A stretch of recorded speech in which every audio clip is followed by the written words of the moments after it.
What's up, y'all? You're watching Union Minded. I'm your host, Eric, and today we're going to talk about picket duty, why it's important, why we should do it. But also, I'm going to give you some labor news updates. I got two to give to you that will also lend more content and clarity on why picket duty is so important. But first, hit the like button. Okay? I see you. I know you're watching. Hit the like button. Got it? It's very easy. Second, subscribe to the channel. We got to build the subscriber count. So we got to build the circle of influence and we got to spread it. And you guys are doing a great job doing that, but we need to continue. Thirdly, notification bell. You don't want to miss a video. You don't want to miss one. Give you some important content here. And fourthly, drop some comments. Number 5, share, because that's how we get the word out. Share. So, without further ado, let's jump right in. A letter was released to the members of the International Association of Machinists and Aerospace Workers District Log 19 from their leadership. And it reads, Dear IAM District 19 members, as stated in our last update, IAM District 19 and the Grand Lodge have been with the NCC all week in an effort to reach a new tentative agreement that improves on the previous tentative agreement. We will continue to meet with the NCC and demand a strong contract. The carriers have been somewhat receptive to making some needed changes. Your continued solidarity is the best way to send a strong message to the carriers as we continue our work at the negotiating table. Thank you for standing together and being ready to take whatever actions may be necessary to secure the best possible contract. We will continue to keep you updated as we fight for the contract we deserve. In solidarity, District 19 leadership. Now, this is from the International Association of Machinists and Aerospace Workers District Log 19, and this is in regards to the railroad workers versus the railroads. This is the tentative agreement that was ballyhooed over the weekend. Everybody was pumping their chests up. Biden was taking victory laps.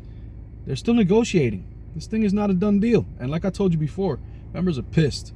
Well, this is the leadership sending a letter to the membership saying, and I quote, your continued solidarity is the best way to send a strong message to the carriers as we continue our work at the negotiating table. That word solidarity carries so much weight. It's such a strong and contextual word. When you use that word solidarity, it means much more than just togetherness. It's a one purpose. It's when they stand together in solidarity, 5 fingers become a fist, and now you're ready to fight. You can't fight with your fingers just flopping around. You're gonna break your fingers and break your hands. You gotta have solidarity, bring it together, form that fist to fight back. And then I also want to give you a little, I also want to point out, he says here, thank you for standing together and being ready to take whatever actions may be necessary to secure the best contract possible. That means strikes aren't off the table. Whatever actions may be necessary to secure a strong contract. So don't get fooled by the media narrative that this thing is over and that crisis averted, because that is not the case. Crisis has not been averted. On to story number 2.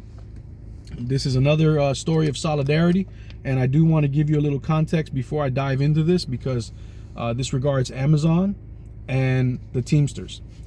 There was a press release from the Teamsters with regards to a picket that they did at Amazon. But I want to first point out that Chris Smalls, president of the Amazon Labor Union, fought on his own without any major union support to organize JFK 8, and it was his incredible success that maybe signaled to the big unions that, hey, this giant might just be beatable.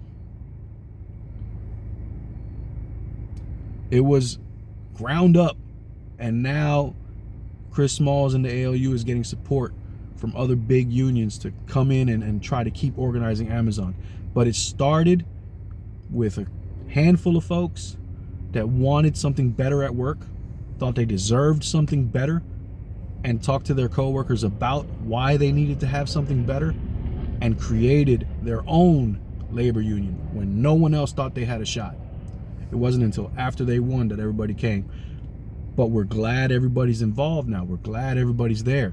Because like I told you, and like I always tell you guys, this solidarity movement amongst workers is not a flash in the pan. This is a growing movement. Take your part in it. Share the information, talk to each other, and spread the news. Because this is not going to be reported. The revolution will not be televised. It's not going to be on the evening news unless it's big stuff happening like the railroad workers strike, which would have affected the entire economy. I digress. So now that you got the context of the Amazon labor union, let's talk about what the Teamsters did, because this is really good solidarity work. 1,000 Teamsters rally at Amazon HQ to call out company for exploiting workers and harming communities. Teamsters demand the e-commerce giant end aggressive union busting and dangerous labor practices.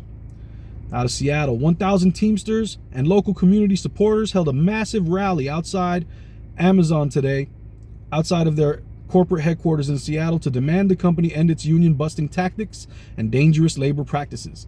The rally coincided with the Teamsters Women's Conference being held in Seattle this week.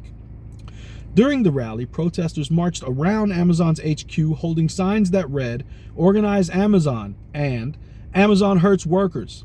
Members were joined by Teamsters General President Sean M. O'Brien and General Secretary Treasurer Fred Zuckerman, as well as other Teamster leaders, including International Vice Presidents Peter Finn, Averell Thompson, Juan Campos, Rick Hicks, Mark Davison, Joan Corey, Lindsay Doherty, and Stan Hennessy. Amazon should be afraid. The Teamsters are here and standing shoulder to shoulder with so many communities demanding change, O'Brien said. The Teamsters aren't going away. Whenever Amazon abuses workers, we'll be there. Amazon will not bust unions and get away with it. Amazon will not churn and burn American workers and get away with it. This corrupt corporate giant must answer to the Teamsters now, and we're ready for the fight. The rally comes weeks after the Teamsters officially announced its Amazon division, a new arm of Northern America's strongest union dedicated to uniting Amazon employees, securing more workplace protections in the warehouse and logistics industry, and defending workers from the unchecked exploitation of one of the world's most dangerous employers. Amazon workers across the country have been rising up and demanding better workplace standards, and communities are increasingly demanding Amazon be held accountable for its worker injury rate, contribution to pollution, and most recently, a string of worker deaths at warehouse facilities in New Jersey. In coordination with the Teamsters, passionate community partners have succeeded in limiting Amazon's expansion on both coasts, as the corporate giant's growth threatens good-paying jobs and environmental protections. Founded in 1903, the International Brotherhood of Teamsters represents 1.2 million hardworking men and women throughout the United States, Canada, and Puerto Rico. This is a good action. I'm loving that they have a Amazon division now. That's awesome for the Teamsters to do. And again, I want to big up Chris Smalls, because without his effort, I don't think that this happens. But why do I want to talk about picket duty? As you all know, I'm a member of Local Union 26, and we have a thing called picket duty. It's in our bylaws. It's not something that we do. I hear fables, I hear legends that it used to go on. It was something that was required of membership. I hear these tales, and sounds good, but I've never been called for picket duty, and I don't know if I ever will. But I will say this. In this environment of union activity, given our proximity to the Capitol, I think picket duty should be reinstated, and reinstated immediately and with presence, because we have a 10,000 member local, and we have so much potential to really drive the narrative, given our proximity to DC and given our large numbers, our membership, and given the current labor environment that's going around the country. So let's talk picket duty. In our bylaws, under Article 16, General Laws, Section 13A, it reads, members of this local union shall be selected on an alphabetical basis according to zip code for picket duty and shall serve on their designated date. Notice the use of the word shall. We're all familiar with contract language. Shall means it has to be done. So, members of this local union shall be selected on an alphabetical basis according to zip code for picket duty and shall serve on their designated date. No member shall be required to serve more than 8 hours until the roster has been completely exhausted. So it's not unreasonable. It's not like it's going to be 2 or 3 people that do all of the work. We have 10,000 members. We can have picket lines every day of the week until we exhaust the list. 10,000 members. That's a lot of people to raise awareness of issues. And there's no shortage of issues when it comes to labor abuse, worker rights violations. There's no shortage of issues here. So I think it would be imperative to grow the solidarity within the union, because once you're on that picket line and you're doing something for a cause, it tends to build bonds, and those bonds tend to build solidarity. And I'm all about solidarity, and I think it's the only way to get to the strongest possible bargaining position is to have the ultimate solidarity amongst your members and be willing to lean on that solidarity, as was shown to us by the machinist letter sent to their members, praising their solidarity and their willingness to get down in the grime in the fight. Let's continue. Section 13B reads, the business manager or his representative shall make the selections, providing 48-hour notice whenever possible. So again, this picket duty is supposed to happen, and it's the business manager or their representative's responsibility to make it happen. You can volunteer for picket duty. This is part C. You can volunteer for picket duty and receive credit for time served, which is a cool little option, because maybe there's a day of the week that you prefer to do it and you don't want to be called on some random day when they just feel like assigning you to an issue. You can volunteer your own time and get it done. And part D, you shall not refuse the call to serve on picket duty without a reasonable excuse. So it's right there in our bylaws that we are supposed to be active activists. It's right there in our bylaws. I don't know when it stopped. Like I said, I hear fairy tales about how we used to do it, and members can recall being called for picket duty.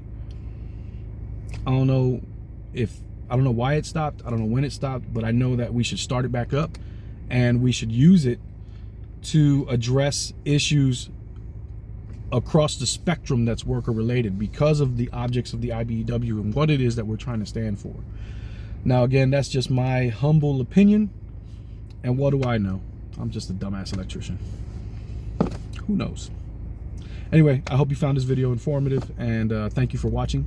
Don't forget, again, hit the like button, subscribe, notification bell, drop some comments, share the videos, and remember, the fight is never left and right, it's up and down. It'll always be up and down. It's going to take solidarity to win always. Not individualism, but solidarity. Each one teach one. Get out there and reach one. Peace.